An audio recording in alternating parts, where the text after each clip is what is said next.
The first time Pikachu met Ash, the world felt too big and too loud for either of them. Ash arrived with a knapsack full of hope and a map that promised more than it could ever contain. Pikachu arrived with cheeks that hummed like a secret and a stubbornness that would not be tamed. They were both smaller than the stories that would later be told about them, Ash with his earnest, unpolished courage, Pikachu with a spark that flared when it laughed and burned when it was afraid. Their meeting was awkward and electric, a refusal to be contained, a refusal to obey, and then, slowly, the first fragile thread of trust. At first, Pikachu kept its distance. It did not like the idea of a Pokeball. The thought of being closed away made its fur bristle. Ash learned to sit on the ground and be patient, to let silence do the work that words could not. He learned to share berries without reaching, to offer warmth without pressing. Pikachu learned that Ash's hands could be gentle and that his voice, when it did not demand, could be a harbor. Their bond grew in small things, a shared shelter in a sudden storm, a quiet watch through a night of strange sounds, a single, perfectly timed thunderbolt that saved them both from a falling tree. Those moments braided them together more tightly than any promise. Travel taught them both how to be brave in different ways. Pikachu discovered the world's textures, the rough bark of ancient trees, the slick skin of river stones, the metallic tang of a city night. It learned to read the moods of other Pokémon, the slow, patient wisdom of a sleeping Snorlax, the quicksilver fear of a wild Rattata, the proud, careful stance of a seasoned Charizard. Pikachu's electricity was a language. A soft crackle could mean curiosity, a bright flash could mean warning, a steady hum could mean comfort. With Ash, Pikachu learned to shape that language into strategy. They learned to fight not for glory but for protection, to choose battles that mattered and to walk away from those that did not. Their victories were never simple. Each gym, each rival, each new region brought tests that were as much about character as they were about power. Pikachu faced opponents who were bigger, faster, and more practiced. It learned to turn disadvantage into advantage, to use the terrain, to bait and feint, to time a thunderbolt so that it struck at the precise moment an enemy's guard dropped. But the most important lessons were not tactical. Pikachu learned restraint, how to hold back enough charge so that a friend would not be harmed, how to conserve energy for the long road ahead, how to trust that Ash's plans, even when clumsy, came from a place of care. Friendship became the true currency. Along the way they gathered companions who were not trophies but family, a loyal Brock who taught them about food and patience, a spirited Misty who argued and laughed in equal measure, and countless Pokémon who joined them for a time and left marks on their hearts. Pikachu's relationships with other Pokémon were mirrors that reflected its own growth. It learned to lead without dominating, to comfort without smothering, to forgive mistakes that were made out of fear.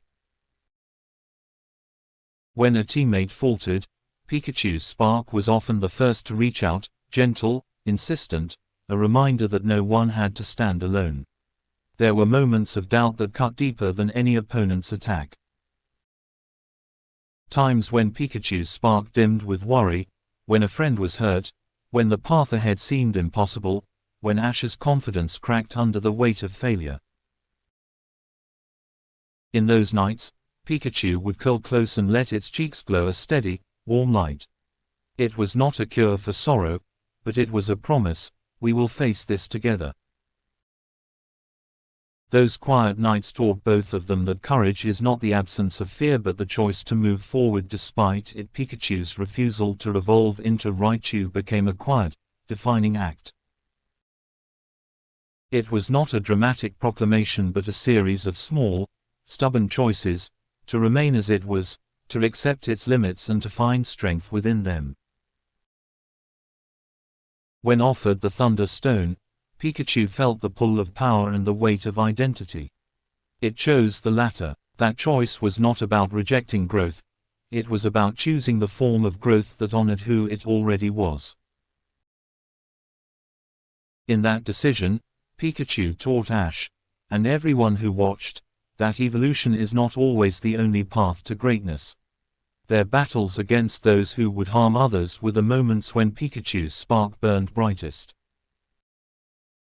They faced poachers who saw Pokémon as commodities, corporations that sought to bend nature to profit, and rivals whose ambition had hardened into cruelty. In each confrontation, Pikachu's tactics were a blend of instinct and empathy. It struck to protect, not to punish. It used its electricity to free trapped friends, to short dangerous machines, to light the way for those who had lost hope. Victory often came at a cost: scorched earth that needed tending, friends who needed time to heal, and the slow work of rebuilding trust. But each victory also seeded renewal, new growth, new friendships, new songs sung beneath the trees. Pikachu's personality was a tapestry of contradictions: playful and fierce, stubborn and tender, quick to spark and slow to judge. It loved simple pleasures: the taste of a fresh berry, the thrill of a race through tall grass, the comfort of Ash's laugh. It hated cruelty and waste, and it could not abide seeing a friend in pain. Its humor was small and bright, a mischievous flick of its tail, a cheeky spark when Ash pretended to be brave, a triumphant squeak after a narrow escape. Those moments of lightness kept them both human, kept them both whole. As years passed, their legend grew, but the days remained made of the same small, honest things. They woke to the sound of birds, they argued over the best route to a town, they nursed a wounded Pokémon back to health, they celebrated victories with simple feasts.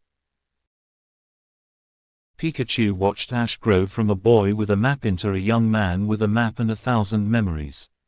Ash watched Pikachu grow from a stubborn spark into a leader whose courage inspired others. Their bond deepened into something that needed no words: a shared glance that said everything, a touch that steadied, a presence that reassured. There were losses that left hollows in their journey. Friends who moved on, rivals who never learned, places that could not be healed. Each loss was a lesson in humility. Pikachu learned that even the brightest spark could not fix everything, but it could be a beginning. It could warm a seed until it sprouted, it could light a path for those who followed, it could be the ember that started a fire of change. In those quiet reckonings, Pikachu's courage matured into a steady, patient force. In the end, Pikachu's story is not a tale of conquest but of companionship. It is the story of a small creature who chose, again and again, to stand beside others. It is the story of a friendship that taught two beings how to be braver, kinder, and truer than they might have been alone. Pikachu's spark did not simply flash and fade, it threaded through the lives it touched, warming them, guiding them, reminding them that even the smallest light can change the shape of the night. When the road grew quiet and the days of constant travel slowed, Pikachu and Ash would sit beneath a sky full of stars and remember the faces they had met and the places they had saved. Pikachu would rest its head on Ash's knee, cheeks glowing faintly, and the world would feel, for a moment, exactly as it should, full of possibility, held together by small acts of courage, and brightened by a single, enduring spark. Don't forget to subscribe RyvuraStudios.